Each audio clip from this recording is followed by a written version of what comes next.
ଜୟ ଜଗନ୍ନାଥ। ଯଦି ଆପଣମାନଙ୍କୁ ଭୋକ ଠିକ୍‌ସେ ଲାଗୁନାହିଁ ଆଉ ଯଦି ଆପଣମାନଙ୍କୁ ଡାଇଜେସନ୍ ଠିକ୍‌ରେ ହେଉନାହିଁ, ତ ଆମେ ଦୁଇଟା ଛୋଟ ପ୍ରକ୍ରିୟା କରିପାରିବା।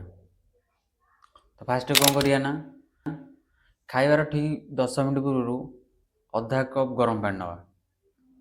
ଅଧା କପ୍ ଗରମ ପାଣି ନେଇକି ତାକୁ ଚା' ପିଇଲା ଭଳିଆ ଧୀରେ ଧୀରେ ପିଇବା। ଫାର୍ଷ୍ଟ କାମ ହେଲା ଏଇଟା।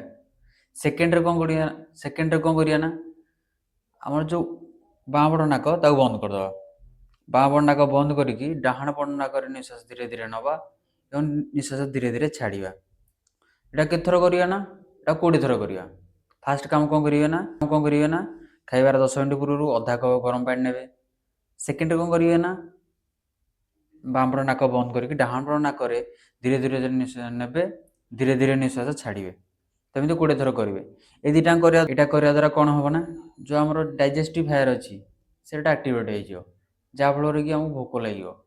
ଆଉ ଆପଣ ମେଡ଼ିସିନ ଖାଇଲା ବେଳେ ଯେମିତି ନିୟମକୁ ପାଳନ କରୁଛନ୍ତି, ସକାଳେ ଖାଉଛନ୍ତି, ଦ୍ୱିପହରେ ଖାଉଛନ୍ତି, ରାତିରେ ଖାଉଛନ୍ତି, ସେମିତି ଏଇଟାକୁ ବି ସକାଳ ଖାଇବା ପୂର୍ବରୁ, ଦ୍ୱିପହର ଖାଇବା ପୂର୍ବରୁ ଏବଂ ରାତିରେ ଖାଇବା ପୂର୍ବରୁ 3 ଟାଇମ୍ ଫଲୋ କରନ୍ତୁ ଏବଂ ସଚୋଟ ଭାବରେ ଏଇଟାକୁ ଫଲୋ କରନ୍ତୁ। ଦେଖିବେ ଆପଣ 7 ଦିନ ଭିତରେ ରେଜଲ୍ଟ ମିଳିବାଟା ପକ୍କା। ଆଉ ଏଇଟାକୁ ଆପ୍ଲାଏ କରନ୍ତୁ ଯେଉଁମାନଙ୍କର ସମସ୍ୟା ଅଛି। ଆଉ କ'ଣ ରେଜଲ୍ଟ ମିଳିଲା ନିହାତି ଜଣାଇବେ।